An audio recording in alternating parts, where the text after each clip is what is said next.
आनन्दमानन्दकरं प्रसन्नं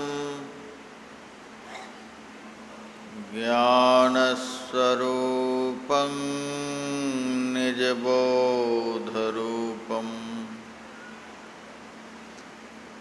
योगीन्द्रमीड्यं भवरोगवैद्यं श्रीमद्गुरुं नित्यमहं नमामि। यस्याङ्घ्रिपङ्कजपरागपरप्रभावात् भूत्वा कृतिकृतिमतां श्रुतिमाचरामि तं सद्गुरुं सततसर्वसुखं सदग्र्यं वन्दे सदा विमलबोधघनं विचित्रम्। वन्दो गुरुपदकञ्जकृपासिन्धुनररूपहरि महामोहतमपुञ्जजासुवचनरविकर्णिकर। मेरा मुझ में कुछ नहीं, जो कुछ है सब तोर, तेरा तुझको सौंपते क्या लगेगा मोह।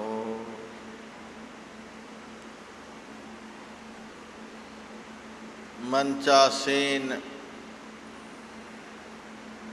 सम्माननीय साधु समाज,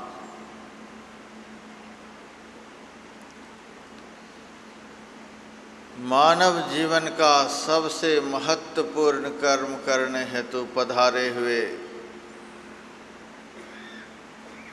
सत्संग प्रेमी सज्जन वृंद, माताओं तथा बहनों,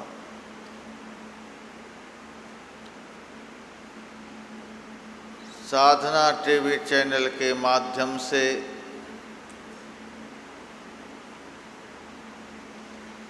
देश विदेश में अप्रत्यक्ष रूप से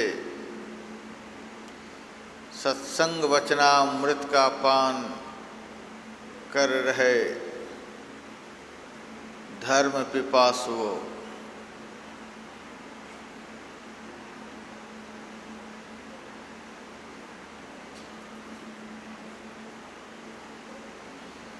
संत मत सत्संग के नियमानुसार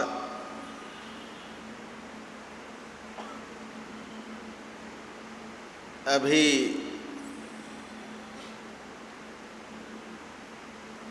सद्ग्रंथ का पाठ हुआ।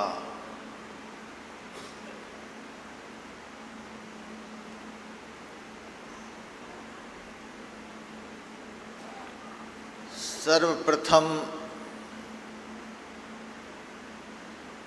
ज्ञान संकलनी तंत्र के कुछ श्लोक पढ़े गए। तत्पश्चात संत वाणियों का गायन हुआ।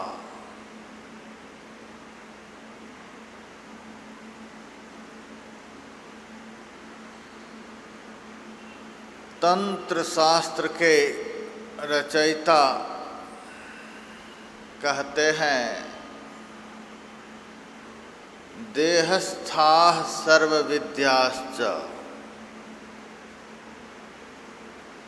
देहस्थाः सर्वदेवता, देहस्थाः सर्वतीर्थानि गुरुवाक्येन लभ्यते।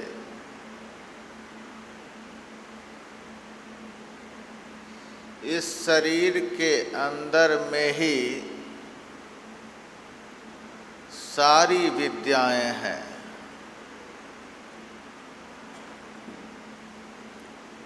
इस शरीर के अंदर में ही समस्त देवता गण विराजमान हैं। और इस शरीर के अंदर में ही सारे तीर्थ विद्यमान हैं।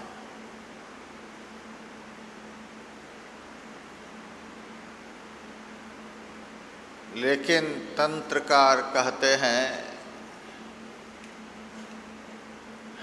तो सब कुछ, लेकिन अपने से नहीं देख पाओगे। जो इन सबको अपने अंदर में देख चुके हैं, ऐसे संत सद्गुरु के ज्ञान के अनुकूल जब आचरण करोगे तब तुम भी देख लोगे।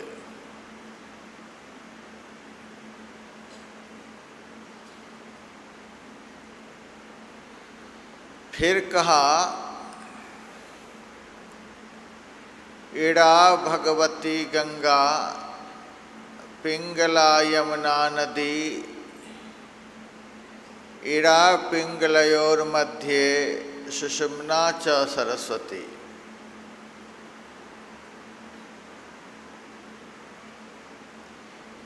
हमारे अंदर में इड़ा नाम की नाड़ी है।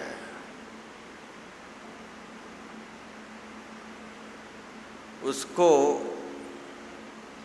गंगा के समान बतलाया गया है। हमारे अंदर में पिंगला नाम की नाड़ी है, उसको यमुना के समान बतलाया गया है।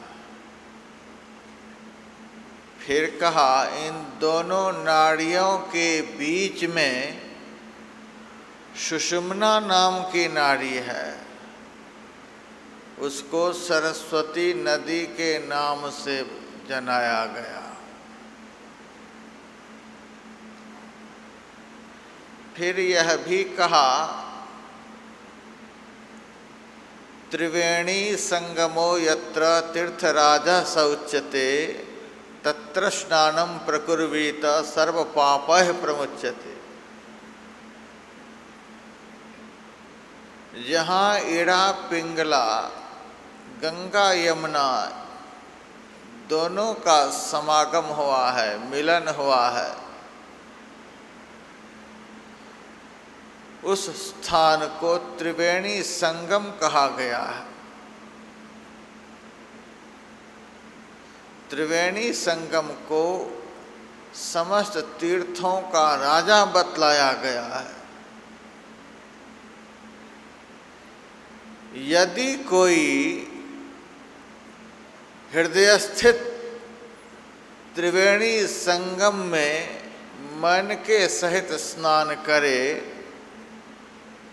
तो फल क्या मिलता है? सर्व पापः प्रमुच्यते, सभी पापों से मुक्ति मिल जाती है।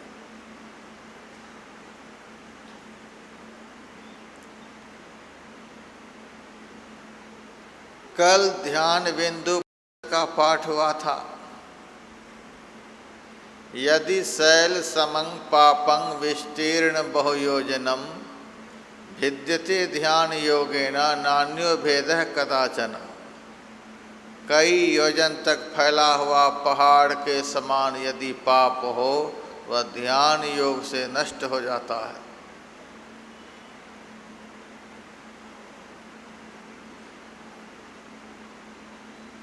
जिस ध्यान के द्वारा त्रिवेणी संगम पर मन के सहित अंदर में स्नान किया जाता है, उसी ध्यान से समस्त पापों का नाश हो जाता है।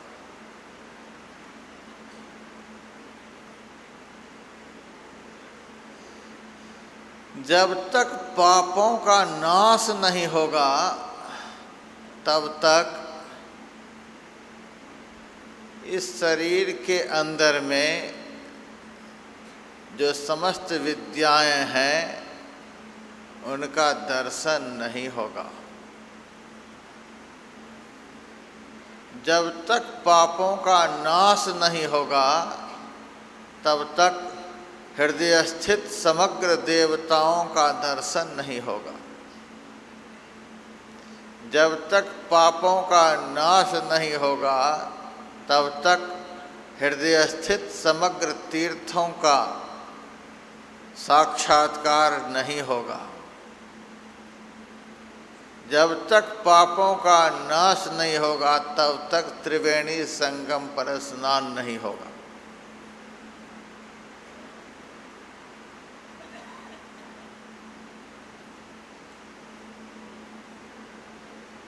पाप करने से,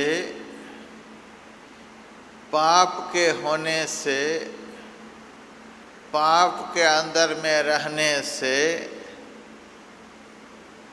अंदर में 4 चीज़ें रहती हैं।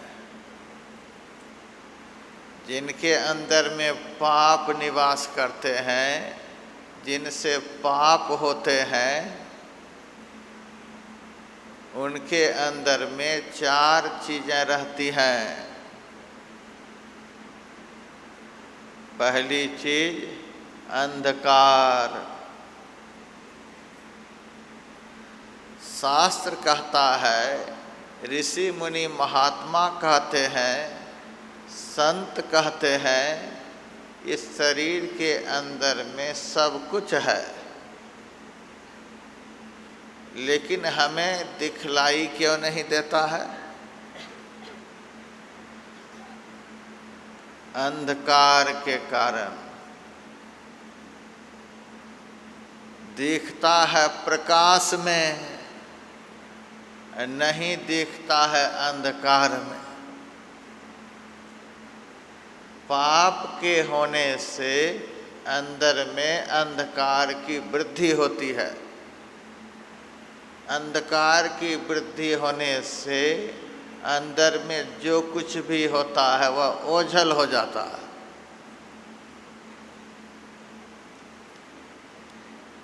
यहाँ पर बहुत सारे बल्ब जल रहे हैं, अर्थात यहाँ प्रकाश है, इसीलिए एक दूसरे को देख रहे हैं। जितना अधिक प्रकाश होगा उतना अधिक दिखेगा, जितना कम प्रकाश होगा उतना कम दिखेगा।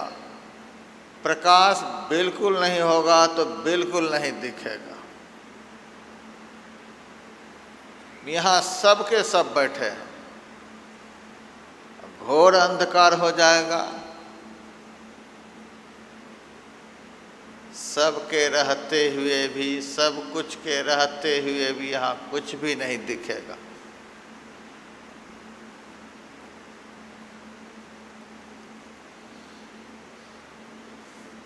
झूठ तो आदमी बोलते हैं मुंह से, लेकिन वह झूठ अंधकार बनकर हमारे अंदर के समग्र सद्गुणों को ओझल कर देता है। हमारे अंदर के सारे दृश्यों को ढक देता है। आदमी चोरी करता है हाथों से, वह चोरी का पाप हृदय स्थित समग्र दृश्यों को ओझल कर देता है, ढक देता है।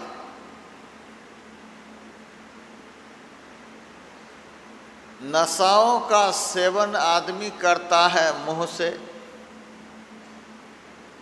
लेकिन नशा का पाप हृदय स्थित समग्र दृश्यों को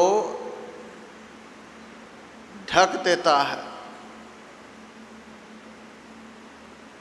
हिंसा करता है आदमी हाथों से, मुंह से भी हिंसा होती है।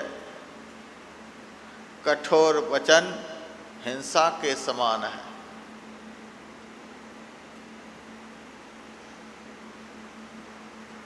यह हिंसा का पाप हृदय स्थित दृश्यों को हमसे ओझल कर देता है।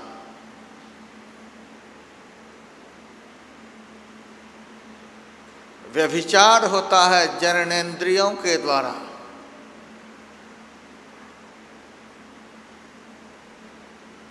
वह व्यभिचार हमारे अंदर के सारे दृश्यों को हमसे ओझल कर देता है। ये 5 महापाप हैं। बाकी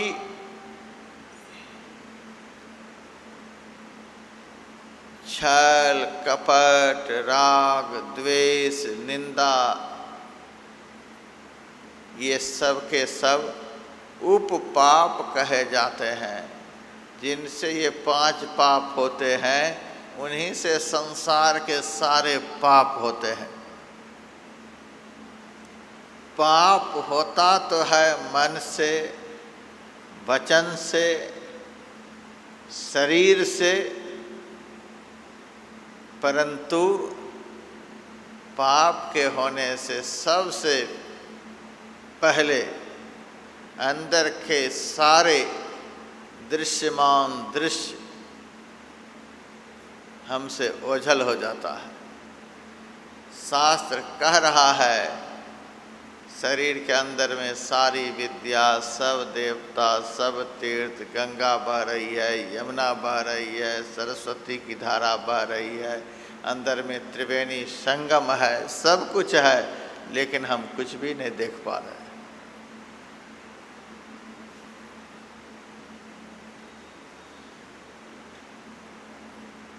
पाप के होने से सबसे पहले हमारे अंदर में अंधकार बढ़ जाता है। दूसरी चीज, पाप के होने से, पाप के अंदर में रहने से, पाप कर्म करते रहने से मन की चंचलता बढ़ती है।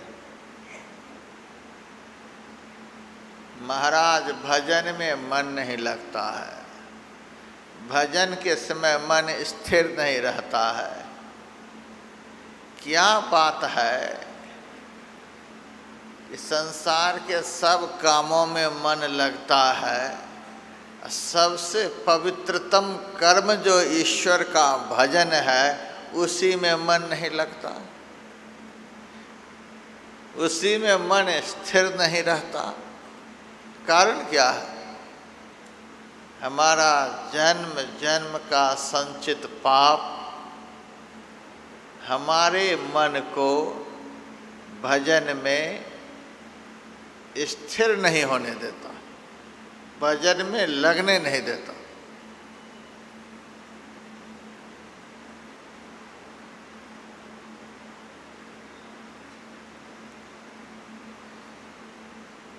तीसरी चीज,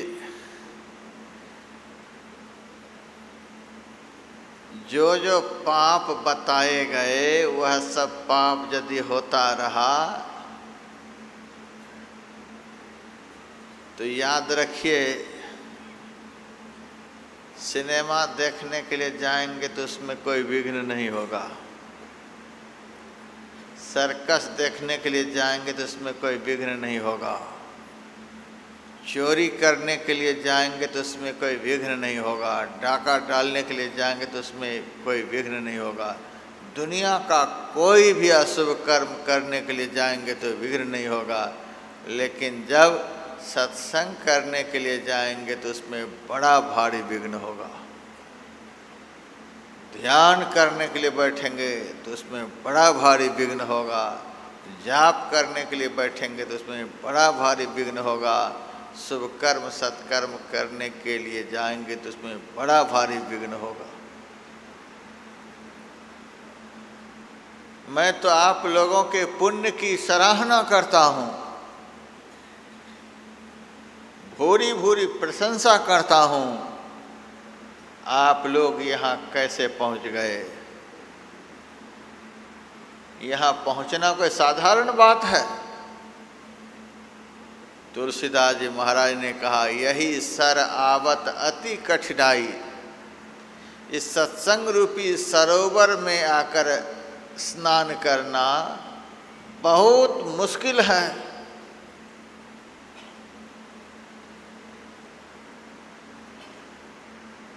आपके जन्मार्जित पुण्य के फल से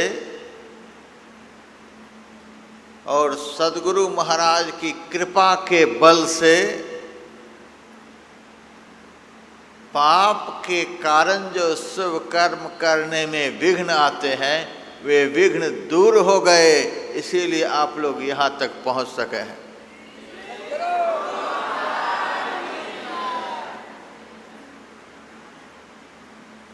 बहुत जगह से बहुत सारे सत्संग प्रेमियों का मेरे पास फोन आया था, महाराज मैं बेंगलोर सत्संग में पहुंच रहा हूं, मैं बेंगलोर सत्संग में पहुंच रहा हूं।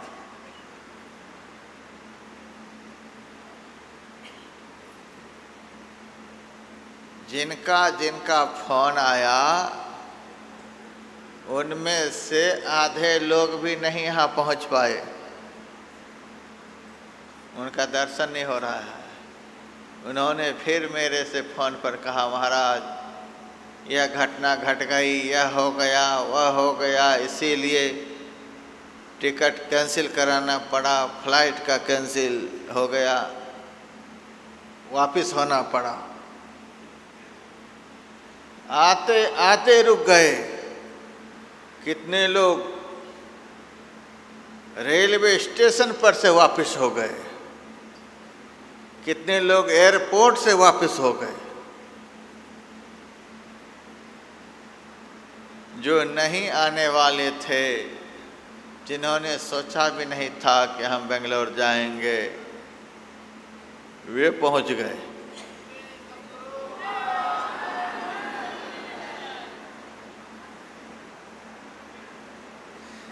जन्म जन्म का किया हुआ पाप शुभ कर्म सत्कर्म करने में विघ्न डालता है।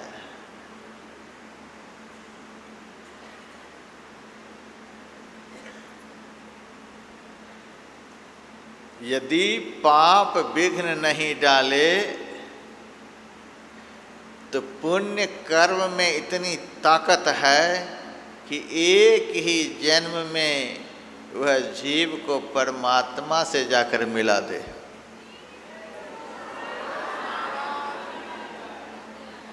ध्यान में इतनी ताकत है, ईश्वर भजन में इतनी ताकत है,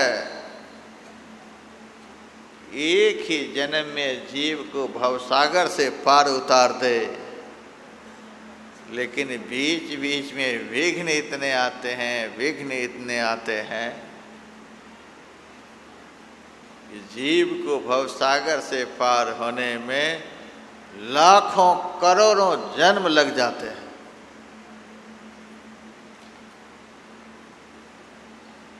बहुत विघ्न आते हैं।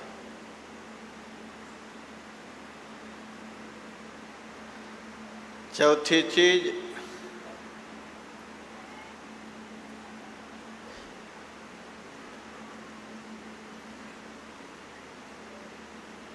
शरीर में बहुत तरह के असाध्य रोग उत्पन्न हो जाते हैं। जिन रोगों के उत्पन्न हो जाने पर भजन करने में मन एकाग्र होता ही नहीं।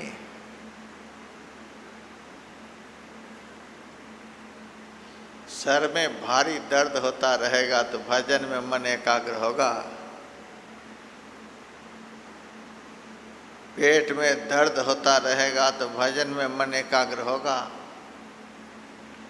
कमर में भयंकर दर्द होता रहेगा तो भजन में मन एकाग्र होगा।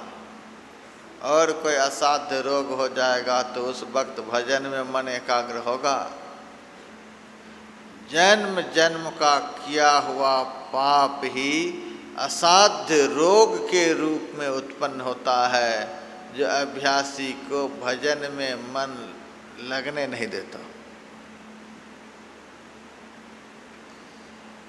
आप लोग अच्छी तरह से समझिए,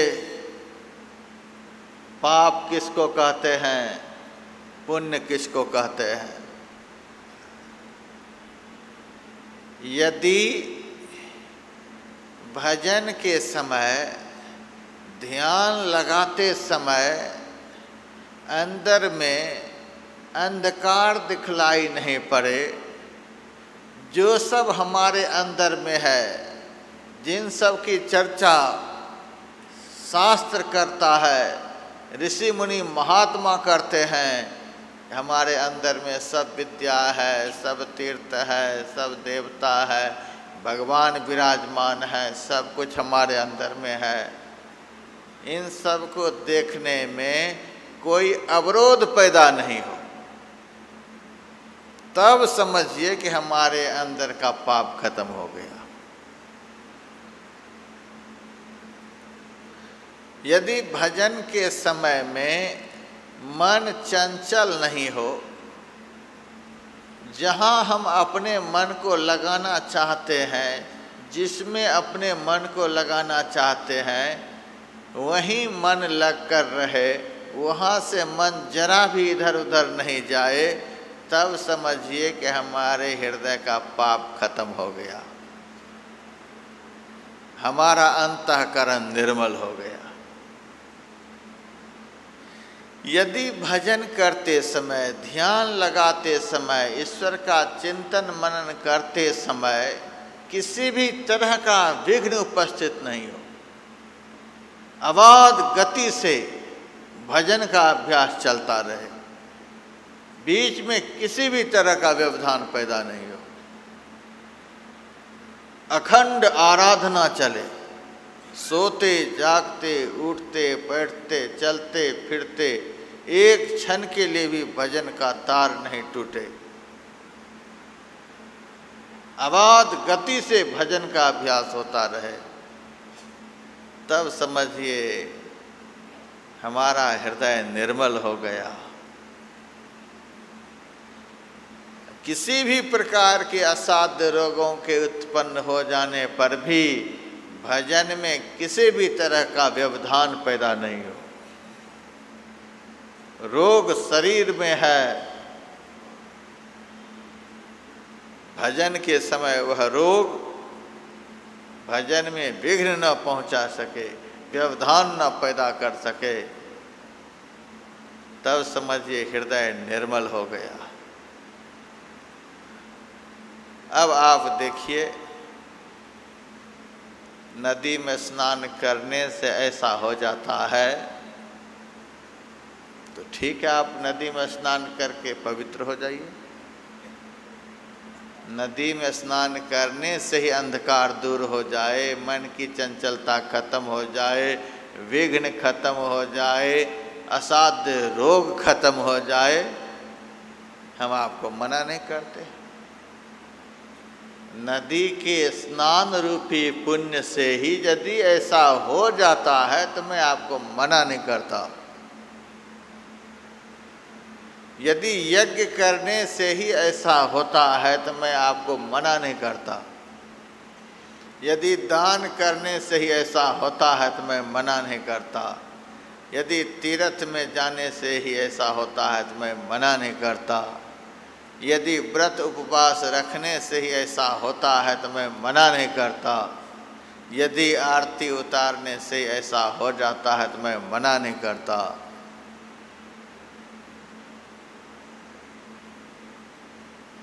यदि भजन करने का शौक है, भजन करके ईश्वर दर्शन कर जन्म मरण के दुखों से छूट जाने की इच्छा है,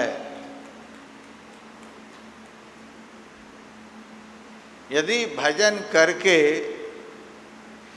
हृदय स्थित विद्याओं को, हृदय स्थित देवताओं को, हृदय स्थित तीर्थों को देख लेने की इच्छा है, तो मैं आप लोगों से आग्रह करता हूँ कि जिस तरह से अंदर का अंधकार दूर हो, मन की चंचलता समाप्त हो जाए, भजन में कोई विघ्न नहीं आए और किसी भी असाध्य रोग के कारण भजन में विक्षेप पैदा न हो, उस काम में आप लग जाइए।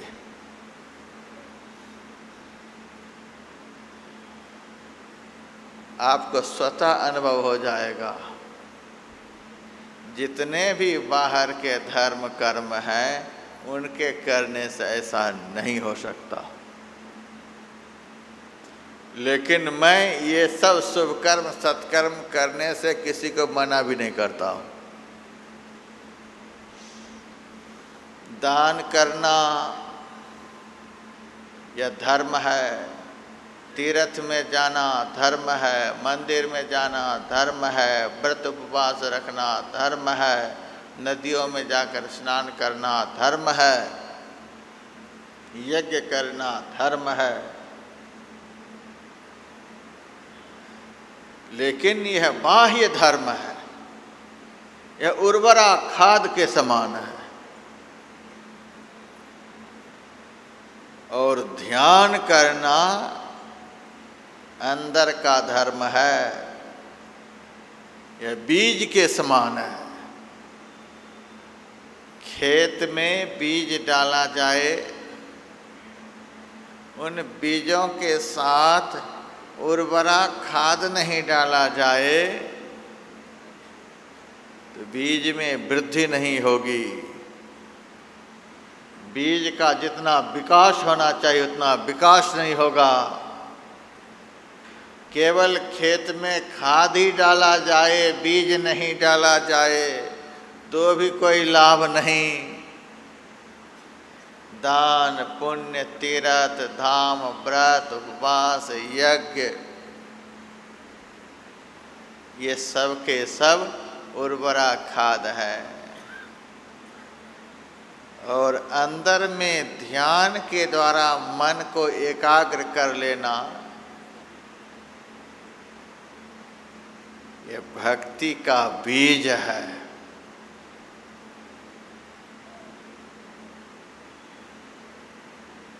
साधना रूपी क्षेत्र में भक्ति का बीज भी डालें और बाह्य धर्माचार रूपी उर्वरा खाद भी डालें। मैं सत्संग में ऐसा कहता हूँ।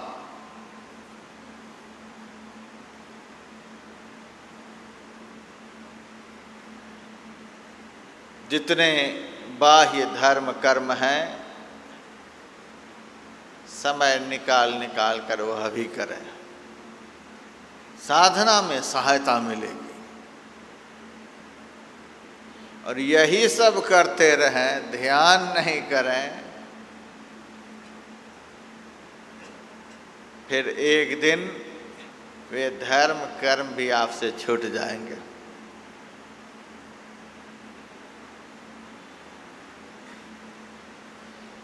इसीलिए सच्चे सद्गुरु के मार्गदर्शन में सतत साधना करते हुए धर्माचार भी करते रहे।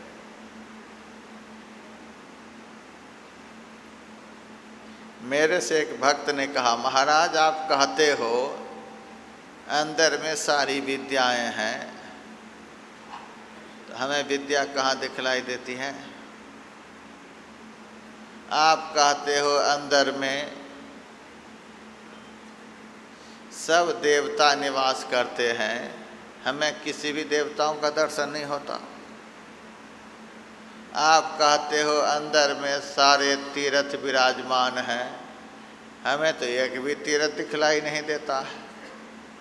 आप कहते हो अंदर में भगवान दिखलाई देते हैं, हमें तो आज तक भगवान का दर्शन नहीं हुआ।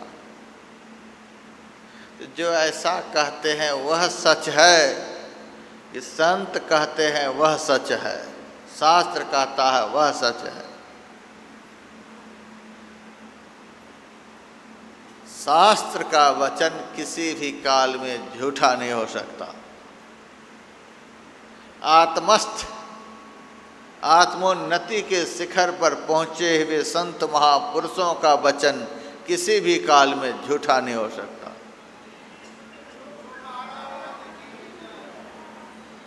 सारी दुनिया के लोगों का ज्ञान झूठा हो जाएगा, लेकिन आत्मस्थ एक संत का ज्ञान कभी भी झूठा नहीं हो सकता। पलटू संत जो कही गए, वही बात है ठीक। बचन संत के ना टरे, ज्यों गारी की लीक।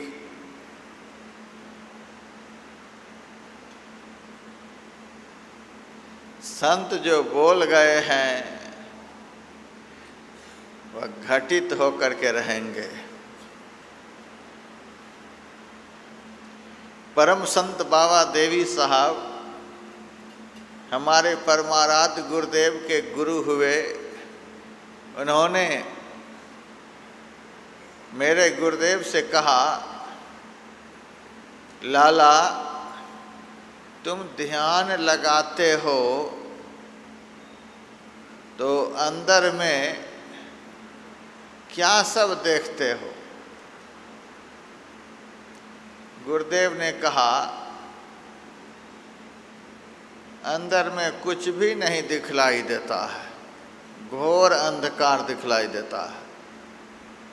उन्होंने कहा, कुछ दिखलाई दे चाहे नहीं दे, ध्यान करते रहो करते रहो, कभी न कभी अवश्य देखने में आएगा। उन्होंने कहा, कभी न कभी अवश्य देखने में आएगा। और इन वचनों पर गुरु महाराज ने विश्वास रखकर भजन आरंभ कर दिया।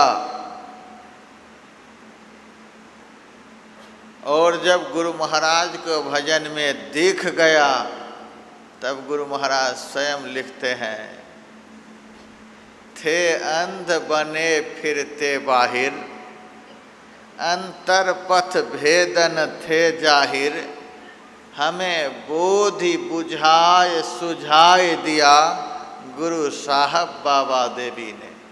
हमें बोधि, हमें ज्ञान देकर, बुझाए समझाकर सुझाए दिया, और अंदर में जो कुछ भी है वह सब दिखला दिया। हमें बोधि बुझाए सुझाए दिया गुरु साहब बाबा देवी ने। बंद कराए पलक पट को, कहे बाहर में तुम मत भटको। आँखों को बंद करके अंदर में ध्यान लगाने के लिए हमारे गुरुदेव ने कहा, इधर उधर कहीं भी मत जाओ, सीधे सन्मुख सुषमन बिंदु को गहवाया बाबा देवी ने। दृष्टि की दोनों धाराएं, जिसको इड़ा और पिंगला कहते हैं, इन दोनों धाराओं का मिलन जब सुषुम्ना में हो जाता है, तब अंतः प्रकाश होता है। उस अंतः प्रकाश में सब कुछ दिखने लग जाता है, क्योंकि दोनों नाड़ियों का मिलन होते ही अंतः प्रकाश होता है। जैसे नेगेटिव और पॉजिटिव दोनों तारें आपस में मिल जाती हैं तो बल्ब जल जाता है, ऐसे ही दोनों नाड़ियों का मिलन जब सुषुम्ना में होता है तो अंतः प्रकाश हो जाता है। प्रकाश जो है यथार्थ में वही पुण्य है, अंधकार जो है यथार्थ में वही पाप है। अंधकार को पाप समझिए और प्रकाश को ही पुण्य समझिए। दान करने से ही यदि प्रकाश हो जाए कोई बात नहीं, देख लीजिए करके। तीर्थ में जाने से ही अंदर में प्रकाश हो जाए कोई बात नहीं, देख लीजिए। बाह्य धर्माचार से ही यदि अंदर में प्रकाश हो जाए तो करके आप देख लीजिए, मैं मना नहीं करता। लेकिन सारे प्रयास कर कर के आप लोग थक जाएंगे, लेकिन बिना ध्यान किए अंदर में प्रकाश हो नहीं सकता है।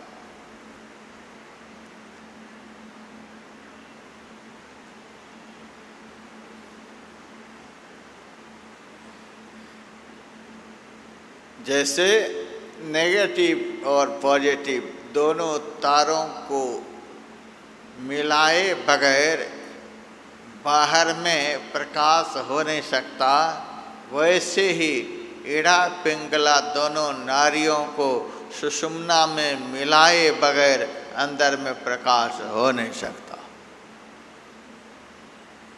कोई उपाय करके देख लीजिए, नहीं होगा, नहीं होगा, नहीं होगा।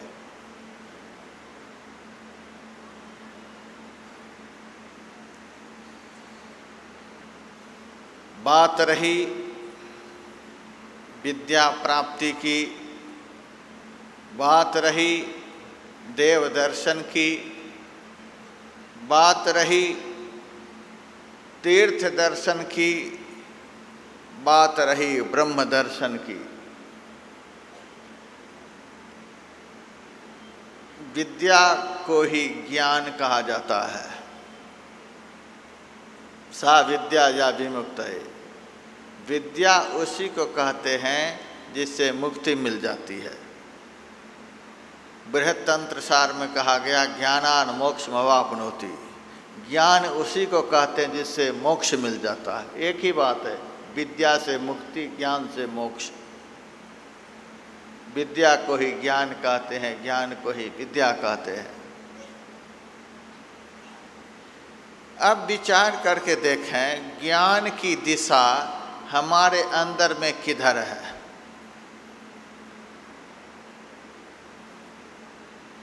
एक साधारण उदाहरण देकर मैं आप लोगों को बतलाना चाहूँगा। अभी आप लोग जगे हुए हैं, अभी आप लोगों के अंदर कितना ज्ञान है, कौन कहाँ बैठा है, कैसा यह सत्संग का पंडाल है, कैसा मंच बना हुआ है, कितने साधु संत महात्मा बैठे हैं। अभी जितना ज्ञान आप लोगों के अंदर में है, जैसे ही आप बिस्तर पर सोने के लिए जाएंगे, आपको नींद आ जाएगी, आप सो जाएंगे, वैसे यह सब ज्ञान आपका लुप्त हो जाएगा। सो जाने पर, नींद में चले जाने पर यह ज्ञान क्यों लुप्त हो जाता है? कारण कि जागृत अवस्था में जीव का निवास आँख में होता है। नेत्रस्थं जागृतम विद्यात्। जागृत अवस्था में जीव का निवास नेत्र में होता है। जीव के नेत्र में होने से बहुत अधिक ज्ञान होता है। जब हम नींद में चले जाते हैं, स्वप्न देखने लग जाते हैं, तब जीव का निवास नेत्र से कंठ में हो जाता है। कंठे स्वप्नं समाविशेत। स्वप्नावस्था में जीव का निवास कंठ में हो जाता है। तो आँख से कंठ नीचे है, आँख से नीचे उतर गए, अभी जितना ज्ञान है उतना ज्ञान स्वप्न में नहीं रह जाता। उसके बाद जब गहरी नींद में हम चले जाते हैं तो स्वप्न भी नहीं रह जाता है, स्वप्न भी समाप्त हो जाता है। उस समय हम कहाँ रहते हैं? जहाँ स्वप्न भी नहीं। सुषुप्तं हृदयस्थं तु। जहाँ स्वप्न भी समाप्त हो जाता है, उस अवस्था को सुषुप्तावस्था कहते हैं। सुषुप्तावस्था में जीव का निवास हृदय में हो जाता है। तो कंठ से हृदय नीचे है। तो जैसे जैसे जीव नीचे की अवस्था की ओर जाता है, वैसे वैसे जीव का ज्ञान घटता चला जाता है, जीव की अज्ञानता बढ़ती चली जाती है। इन तीन अवस्थाओं में प्रायः जीव का आना जाना लगा रहता है। इस पंडाल में जितने भक्त लोग पधारे हैं,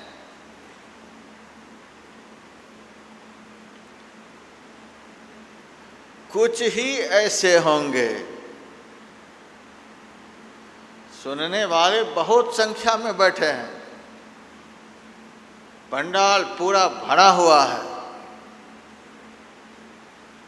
लेकिन इन तीन अवस्थाओं से उठकर चौथी अवस्था के ज्ञान में रहने वाले, चौथी अवस्था में इस जीव को पहुंचा देने वाले अभ्यासी इस पंडाल में कोई बिरले ही होंगे।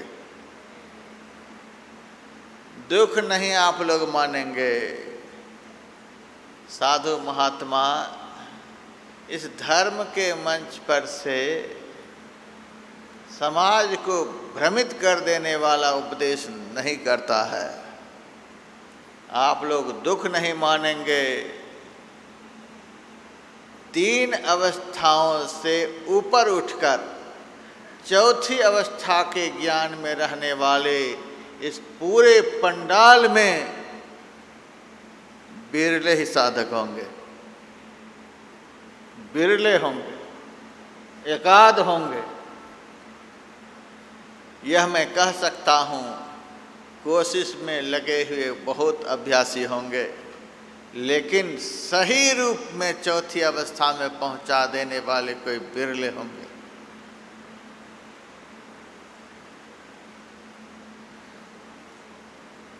जब जीव आँख में रहता है तब जागृतावस्था कहलाती है। जब जीव का निवास कंठ में रहता है तब स्वप्नावस्था कहलाती है। जब जीव का निवास हृदय में हो जाता है तब सुषुप्तावस्था कहलाती है। इन तीन अवस्थाओं में आने जाने वाले संसार के प्रायः लोग हैं। इन तीन अवस्थाओं का अतिक्रमण कर चौथी अवस्था का नाम तुरीय अवस्था है। उस तुरीय अवस्था में रहने वाले कोई बिरले साधक होंगे।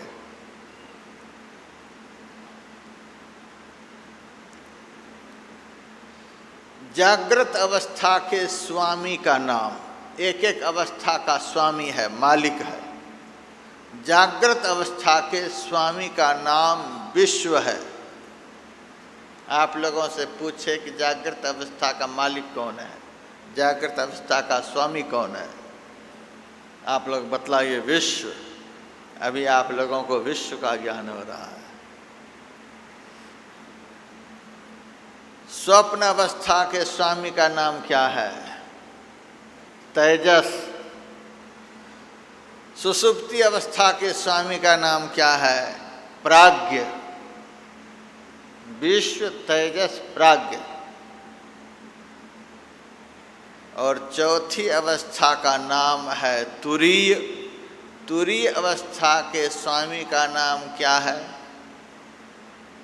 ब्रह्म।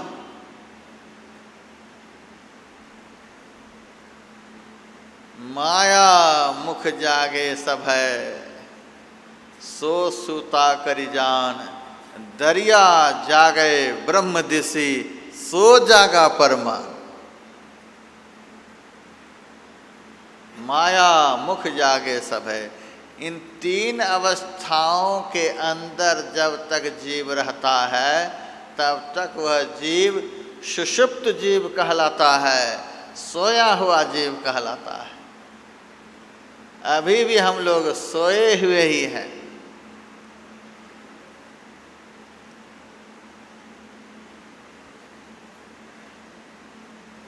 सब स्वप्न देख रहे हैं। सब लोग झूठी कल्पना में पड़े हुए हैं। सब स्वप्न देख रहे हैं।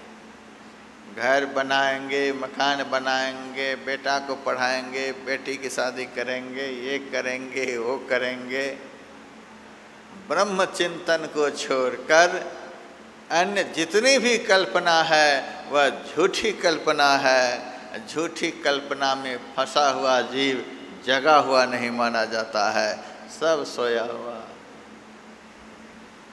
सब सोए हुए हैं। माया मुख जागे सब है, सो सूता कर जान। सब सोए हुए, सब स्वप्न देख रहे हैं। देखिए सपन अनेक प्रकार के स्वप्न देख रहे हैं। अंतर इतना ही है कि जब कंठ में जाकर स्वप्न देखते हैं वह स्वप्न तो 2-4 घंटे के लिए होता है, जब आँख में आकर स्वप्न देखते हैं तो बहुत अधिक देर का वह स्वप्न होता है। लंबा स्वप्न और छोटा स्वप्न, यही अंतर है। सुषुप्तावस्था में तो स्वप्न भी देखने का ज्ञान नहीं रह जाता। इन्हीं 3 अवस्थाओं में, जागृत, स्वप्ने तथा जीवो गच्छत्या गच्छते पुनः, इन्हीं 3 अवस्थाओं में जीव का आना जाना लगा रहता है। हमारे जीवन में दुख का यही कारण है। एक आदमी हो जिसके सिर पर एक बलवान आदमी डंडा लेकर खड़ा हो और कभी उसको बैठने नहीं दे, यहाँ से वहाँ, वहाँ से यहाँ, यहाँ से वहाँ, वहाँ से यहाँ, बैठने नहीं दे, एक जगह से दूसरी जगह चलाते रहे, उस आदमी की क्या दशा होगी कल्पना करिए। एक आदमी हो, उसके सिर पर कोई बलवान आदमी डंडा लेकर खड़ा हो, बैठने नहीं दे, हर समय उसको चलाते रहे, उस आदमी की क्या गति होगी। उसी तरह से काल जो है मृत्यु रूपी डंडा लेकर के इस जीव को निरंतर चलाते रहता है। जागृत से स्वप्न में, स्वप्न से सुषुप्ति में, जागृत से स्वप्न में, स्वप्न से सुषुप्ति में।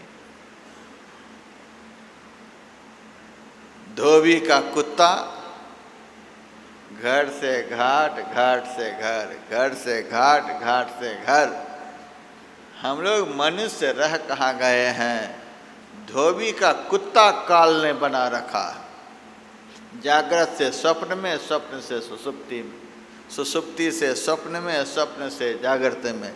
इन्हीं 3 अवस्थाओं में यह जीव का आना जाना लगा रहता है। एक क्षण के लिए भी जीव को विश्रांति नहीं मिलती। यह जीव परेशान है।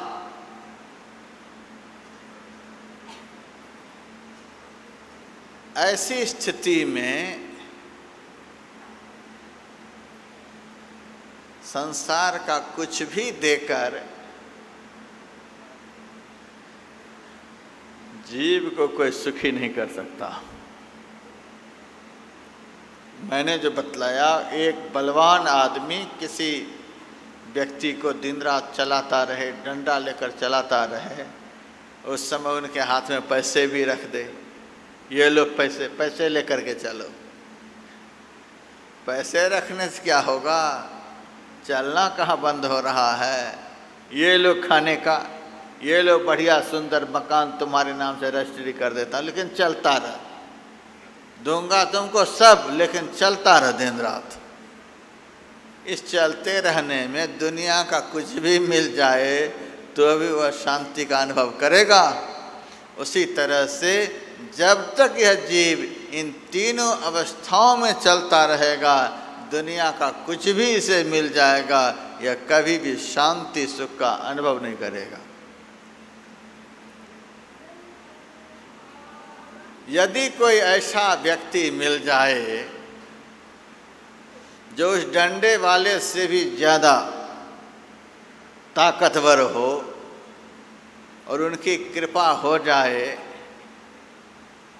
डंडे वाले को रोक दे, तुम इसे कुछ भी नहीं कर सकता, अब इसको बैठ लेने दे। सृष्टि के आदिकाल से अब तक चलते रहने वाले, चलते रहने वाले, चलते रहने वाले जीव को यदि कोई पहुँचे हुए संत सद्गुरु बैठने के लिए बतला दे, बैठ जाओ,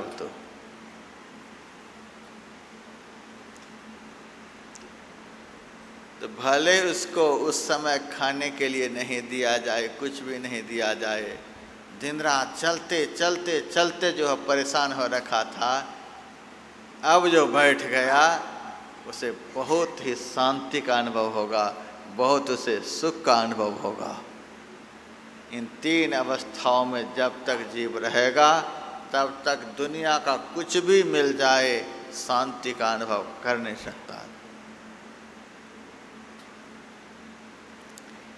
एक माई ने मेरे पास आकर कहा, महाराज मेरे लड़के को नौकरी नहीं मिल रही है। यद्यपि मेरे कहने से कुछ भी नहीं होता है, फिर भी उनकी आस्था है, महाराज कुछ बोले तो कुछ हो जाए। मैंने कहा कि ठीक है, तुम्हारे बच्चे के लिए मैं दुआ करता हूँ, ईश्वर की दया हुई, उनके बेटे को नौकरी मिल गई। नौकरी मिलते ही मेरे पास फ़ोन आया कि महाराज आपकी कृपा से मेरे बेटे को नौकरी मिल गई। माई बड़ी खुश थी। और 15 दिन के बाद फिर जब मैं उनके पास गया, फिर रोने लगी। माई अब क्यों रो रही हो? महाराज बेटे का प्रमोशन तो हो नहीं रहा है, बेटे का प्रमोशन तो हो नहीं रहा, वहीं पर है, अब उसके लिए रो रही है। पहले नौकरी मिले, फिर पदोन्नति मिले, यह चक्र कभी बंद नहीं होगा। यह स्वप्न का सुख कभी स्थिर होने वाला नहीं। कहते हैं यही जग जामिनी जागहि जोगी, परमार्थी प्रपंच वियोगी। इस संसार रूपी रात्रि में कोई बिरले ही योगी जन जगते हैं जो योग के द्वारा अपनी चेतना का 3 अवस्थाओं से ऊर्ध्वगमन कराकर चौथी अवस्था ब्राह्मी अवस्था में पहुंचा दिया है। तुरी अवस्था में जिन्होंने अपनी चेतना को पहुंचा दिया है, ऐसे जोगी संसार रूपी रात्रि में जगे हुए होते हैं। यही जग जामिनी जागहि जोगी। मेरे से एक भक्त ने कहा, आप जगे हुए आदमी को सोए हुए कह रहे हो, हम कैसे सोए हुए हैं? मैंने कहा, जिन्होंने संसार के मायामुखी जीव को सोया हुआ कहा, उन्होंने ही माया से रहित जीव को जगा हुआ कहा है। सोए हुए जीव का लक्षण, जगे हुए जीव का लक्षण भिन्न भिन्न होता है। यदि तुम कहते हो कि हम जगे हुए हैं, तो शास्त्र में जगे हुए पुरुष का जो लक्षण है वह लक्षण तुमसे मिलता हो, फिर हम मान लेंगे। तो जगे हुए का क्या लक्षण है? तुलसीदास जी महाराज ने कहा, जानिय तब ही जीव जग जागा, जब सब विषय विलास विरागा। इस जीव को तभी जगा हुआ समझना चाहिए जब सब विषय विलास विरागा, जब संसार के समस्त विषयों के आनंद से मन में वैराग्य उत्पन्न हो जाए। न संसार के रूप देखने में आनंद आए, न संसार का रस लेने में आनंद आए, न संसार की गंध ग्रहण करने में आनंद आए, न संसार का स्पर्श करने में आनंद आए, न संसार के शब्द सुनने में आनंद आए। किसी भी इंद्रियों को संसार के किसी भी विषयों में जब लेस मात्र भी आनंद नहीं आए, तब समझिए कि यह जीव जग गया। सबको अनुभव करके देखिए, ऐसी स्थिति में हम लोग हैं कि नहीं है। जब सब विषय विलास विरागा, होई विवेक मोह भ्रम भागा। श्री रघुवीर चरण लय लागा।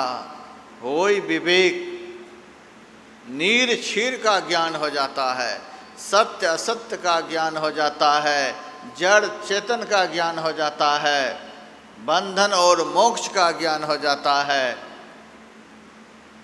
मृत्यु और अमरता का ज्ञान हो जाता है।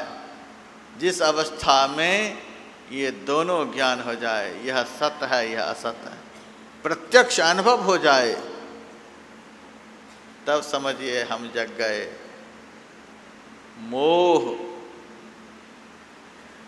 मोह खत्म हो जाए, किसी में आसक्ति नहीं रहे,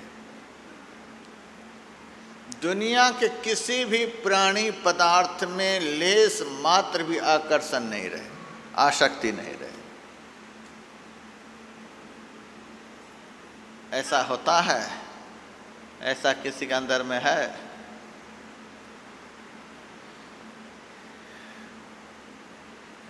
बौद्ध साहित्यों में एक भिक्षु की कथा है।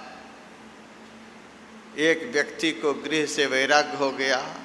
उन्होंने अपनी पत्नी से कहा, मैं जा रहा हूँ भगवान बुद्ध के शरण में, भिक्षु संघ में दाखिल होने के लिए।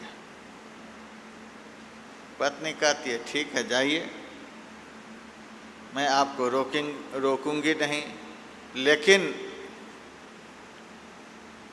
कभी कभी आप मेरी भी याद कर लिया करिएगा,